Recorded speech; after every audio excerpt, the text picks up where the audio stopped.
Welcome to today's Explainer. We're diving straight into the incredible power and, let's be totally honest here, the unique frustrations of a very specific kind of person, the activator.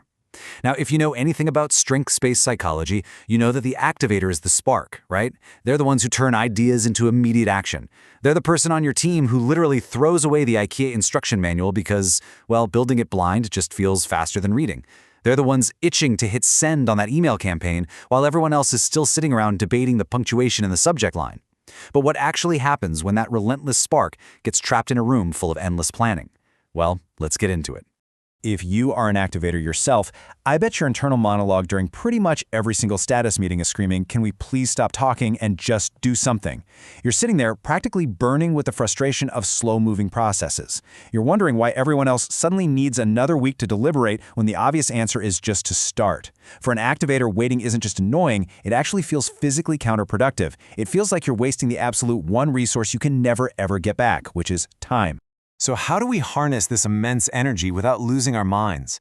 Today we're pulling some amazing insights from the book Switch on Strengths, and they present this massive paradigm shift for anyone who leads with the activator strength, or honestly anyone who has to manage one.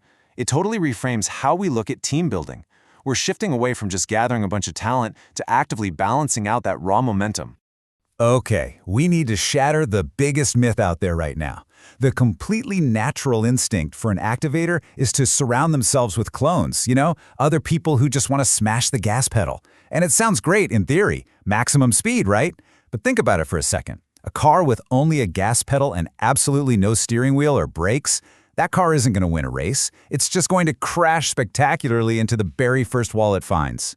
So the reality is, you don't actually need a team full of fast movers. You need a highly specialized crew built to handle, direct, and specifically complement your raw, explosive energy. All right, Section 1, Steering the Momentum. Let's look at the first crucial upgrades for the activator's engine, the partners who provide the necessary caution and direction. To start building this car, we absolutely need the brakes. This is the partnership between the activator and the deliberative strength. Now, I know, to an activator, someone who is highly deliberative usually feels like a giant, frustrating roadblock. They're the person bringing up all the worst-case scenarios when you're just trying to hype up a new idea. But we've got to reframe this relationship completely. This is not a roadblock. It's a vital safety mechanism. You can practically feel the tension here, right? The activator screams, "Let's go," and the deliberative immediately pumps the brakes with, "Wait, what could go wrong?" At first, these two might drive each other totally crazy. But the lesson here for the activator is simple, yet super profound. Do not see this caution as resistance. The deliberative partner is actually protecting your momentum. They are the ones preventing those catastrophic, unnecessary mistakes that would force you to rewind, apologize, and start the whole thing over again. Basically, they keep your speed safe. So once you have the brakes installed, you need the direction. This is the dynamic duo of the activator and the strategic strength. If the activator provides the raw momentum, like the pure forward thrust, the strategic partner acts as the navigation system. They ensure that all of that beautiful, explosive energy is actually pointed at the correct target before the rocket launches. While the activator is bouncing on their toes, ready to sprint out the door, the strategic partner calmly asks, "Move where?" The strategic mind helps the fast-moving activator clearly see all the different potential pathways and obstacles before committing to just one route. So instead of the activator getting frustrated and thinking, "Why are we still thinking?" the strategic partner helps them shift their mindset entirely. The question becomes, which of these options gives us the absolute best path forward so we don't have to backtrack later? Moving right along to Section 2, Grounding the Spark. Let's introduce the next set of crew members who ground all that excitement into reality. Here we introduce the evidence. This is the highly analytical dynamic between the activator and the analytical strength. This pairing provides the ultimate, absolutely necessary reality check for the activator's sheer unbridled excitement, because without this dynamic, an activator might just run on gut feelings forever. There's this really fascinating conversational push and pull here. The activator desperately wants to pull the team out of endless theory. They just want to throw something at the wall to see if it sticks. "Let's test it," they say. But the analytical partner grounds them. "Let's understand it first." And together, they're magical. The activator is the one who actually initiates the real-world experiment to get things moving. But the analytical partner is the one who rigorously measures the data to determine whether the action was actually effective or, if it was just pure hype and wasted energy. But hey, Testing an idea isn't the same thing as finishing it. For that, we need the follow-through. This combines the activator with the responsibility strength. Activators, as we well know, absolutely love starting things. The thrill is entirely in the launch. But the day-to-day grind of actually finishing, that can be excruciatingly boring for them.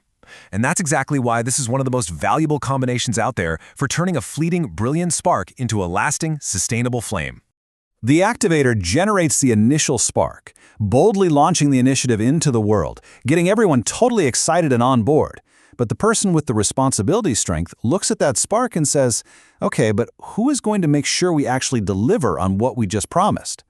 The activator kicks the project off. Responsibility owns it. They meticulously carry that baton all the way to the finish line, ensuring the activator's great start actually results in a completed project. Okay, Section 3. People and productivity. Let's shift focus to the final two essential partners required for managing the human element and pure output. Let's look at the people factor, bringing together the activator and harmony strengths. Activators move so fast that they often leave a trail of metaphorical whiplash in their wake. They are already on step 10, while the rest of the team is still trying to understand step 2. They can easily forget a fundamental truth of leadership: human beings actually need time to process change. You literally cannot just drag people into the future. The activator creates the movement, but the harmony partner creates the alignment. And look, harmony doesn't step in to deliberately kill the action or slow things down out of spite. Rather, they just tap the activator on the shoulder and gently warn, hey, the team isn't quite with us yet. They help create just enough agreement, consensus, and psychological safety so that the whole team can actually move forward together, rather than the activators simply sprinting alone across the finish line and looking back wondering where everyone else went. To complete the engine room, we have, quite literally, the engine. This pairs the activator with the achiever. When you put these two together, you have a powerhouse duo with serious, undeniable, almost frightening energy. This is a team that doesn't just check off to-do lists. No, they can move mountains.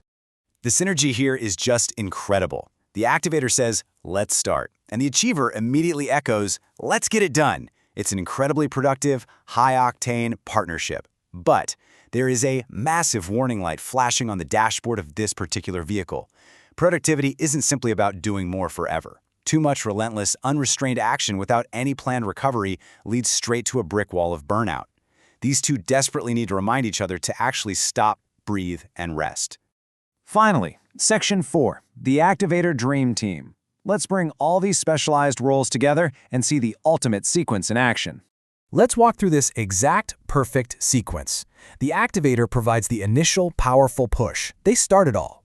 Immediately, Strategic steps in to survey the landscape and choose the absolute best path. Deliberative then audits that specific path for any hidden risks. Analytical steps up to set the metrics and examine the hard evidence. Harmony actively ensures the team is emotionally aligned and ready for the journey. And finally, Responsibility guarantees the entire group will follow through to the very end. It's just a flawless, self-sustaining ecosystem of strengths moving seamlessly from an initial impulse to a completely finished masterpiece. And what's truly beautiful about this whole framework is that after all these vital checks and balances are firmly in place, the activator isn't silenced or suffocated by process. Actually, they're empowered. Once the path is totally clear, safe, and supported, they get to look at their highly capable team and do what they do best: pull the trigger and say, great, now let's do it. Which brings us to our final takeaway, the ultimate golden rule of strengths-based teamwork.